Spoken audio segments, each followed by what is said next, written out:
Okay, this week I'm going to talk about the Norse Mentality podcast, which I came across probably about early this year or late last year when I was delving into like other Nordic type podcasts and everything. The podcast is done by Andy Lewis, who owns a gym called Norse Fitness, and he also has a website up for Norse called NorseFitness.co. He does have his own brand of shirts, supplements, and like accessories like bags, and he does have a planner that you can use into stuff that I'm going to be getting into. So, but the Norse Mentality podcast, which he started back in January of 2021, so it's been out for almost 2 years now. He goes over kind of like a mentality that you want to get into for like success or for like the personal growth type of deal. And a lot of times I feel like, especially with me, when you're using drugs or drinking alcohol to the point where you get addicted and everything, you get into that victim mentality. Whereas like it's everyone else's problem. Like, oh well, if so and so didn't leave me alone, I wouldn't drink. Or like if my boss wasn't such an asshole towards me, then like I wouldn't be using or whatever. With coming to recovery, you want to get rid of that type of mentality, and this is where something like the Norse Mentality podcast comes into mind because, like I said, he has a growth mindset in and how you want to try and stack successes in your life and everything. Some of the recent ones he's done, how to become self reliant, how to become more self-reliant and less dependent on other people. That doesn't mean that you're going to lone wolf it all the time. It just means you become more self-sufficient, so that way you're not constantly having to borrow money from people and neighbors' motorcycles going off and everything. And with self-reliant and less dependent, so like I said, you don't have to constantly rely on people for money, food, or whatever. So you kind of get in the mindset of okay, well, I need to be able to support myself, so I can start supporting other people. So you don't have to always like I said, play the victim when you're constantly asking for help for just everyday things, and constantly become a burden on other people and everything. Some of the other ones that he's recently done was how to meal prep, because it's something I do every Saturday. Again, that's something that sets you up for success for the week, because you already have like all your food set out for the week, so that way you're not going to the vending machine like, oh man, I forgot my food at home today, or like, oh, I didn't have anything cooked, so I guess I'm going to go out and to eat McDonald's or whatever. With that episode, the meal prep one, him and his friend Cody get into how you go about and what they do on how to prep food for the week. So that way, and the same thing I do is so you can sit there and you grab your food and then you bring it to work, and you already have everything set out for the week, and you set yourself up for a success with your nutrition. Another recent one they did was the dangers of using exercise as a coping tool. Now, it is great for a coping tool, but they go into depth on how you don't necessarily want to just rely on just exercise, because you could be going to the gym and everything, and especially what happened almost 2 years ago when stuff was locked down, shut down, and everything.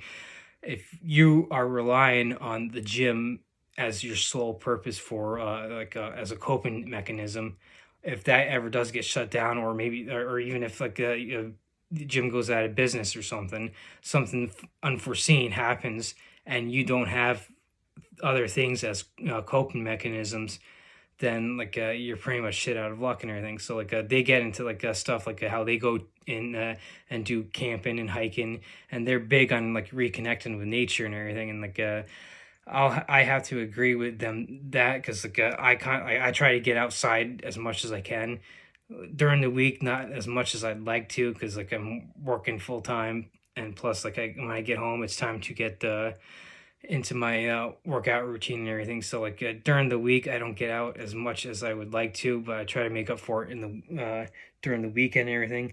And I'm lucky in that I live in a rural area where I do have places to go. Like there's a local bike trail in the town I live in, and plus there's a bunch of trails out back where I live and everything that I can get to and everything.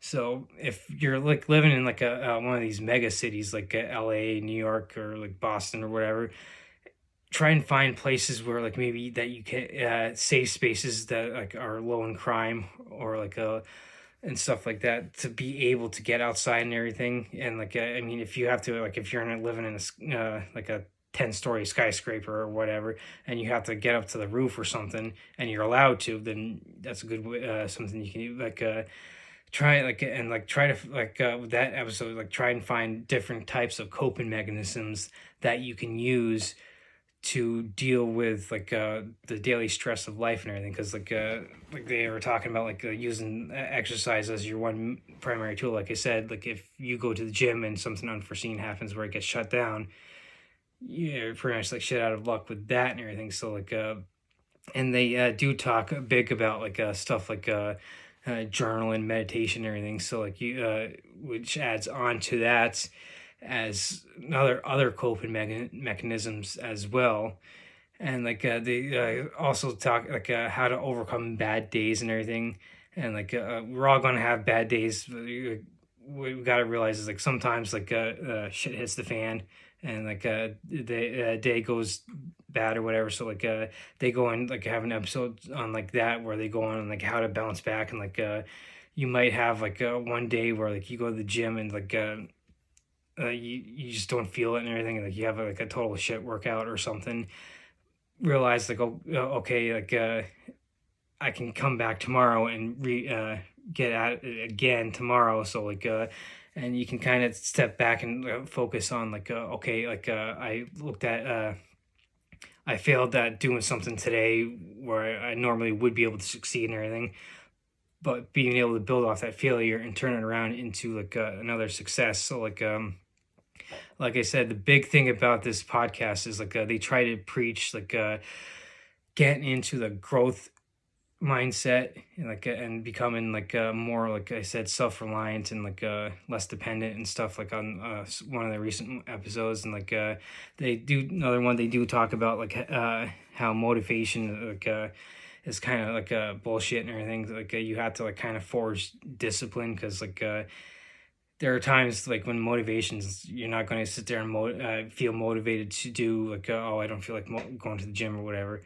You go anyway and everything. So that way, like when you do build that discipline, and when motivation does fail you, where you're like if you don't feel like going or whatever, you've already built that discipline and the habit. So like, well, I don't feel like going, but I need to do it and everything. So like and like I, like I said, like I found it from going down like the rabbit hole of going through like another some other like Nordic podcasts that I'm into and everything. And so it came up on like my recommended feed or whatever through Spotify. So like I finally got into it, and like it's definitely worth listening to, because they have like a great perspectives on, like I said, how to flip the script from being in that victim mentality, like always blaming others, not taking responsibility for yourself, and then switching it to like that growth mindset, that success mindset and everything. Like and it goes for like anything, like with it fits perfectly in for like a recovery, because like it's like instead of playing the victim and always using or drinking or like whatever addictive behavior you're into, it could be like one of the big addictions that, or like probably the most common one now, is like food. Like everyone like goes to McDonald's and gets the, like, oh, gotta get my Big Mac and everything, gotta get my soda or chips or something. Like Pringles is like a good example. Like once you pop, you can't stop. Like they pretty much put it right in the advertisement that like this food is addictive and everything. So like what you need to do, like when apply this to like switch it to addiction, getting over addiction, and to get into a success mentality. Like okay, I need to put those down those Pringles, because those aren't serving me. They're nothing but junk, nothing but garbage. So like I need to like get rid, like get rid of them. So like if instead of like the old adage, like when you go grocery shopping, instead of going down the middle aisles where they'd be, you do the perimeter.